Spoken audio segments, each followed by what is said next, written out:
They're figures that record the literary history of the world that for decades hung proudly in Norwich Central Library.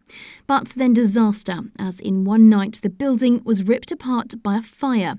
Miraculously, though, the mosaics survived, and today the woman who made them, Laurel Cooper, brought her family to see them following their restoration. I came to see the ruins and everything, and they said, "Oh, your mosaics are okay, they're here."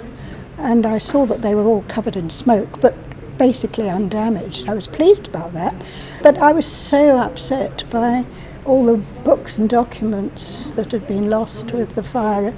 I mean, there were so many. It was a dreadful disaster, and it was not a lot of consolation to know that my things had survived.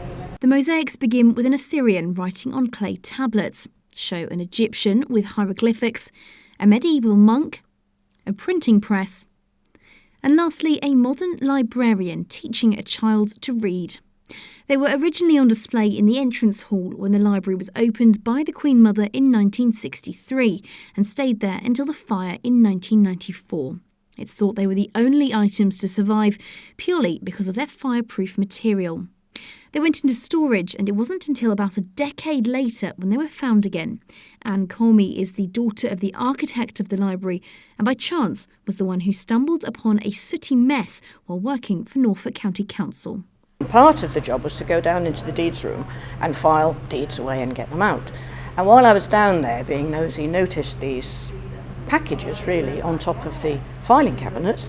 So being nosy, got the stool across and opened up the bubble wrap that was around them and realised that these were, and they were all there, the mosaics from the library that had gone. That was more than a decade ago, but although Anne asked if she could have them, the council decided to keep them in storage, and it wasn't until she chased them up earlier this year it was decided they should be put back on display in the Millennium Library, built on the same site where they'd first gone on display 54 years ago. It was a bolt out of the blue. I'd forgotten all about them, and I was delighted to send back and say, yes, it was me who designed them. You've got the right person. And I thought, I must come up and take the grandchildren to see them. So that here we are. It feels wonderful. I'm so glad people will be able to see them again. I'm really delighted.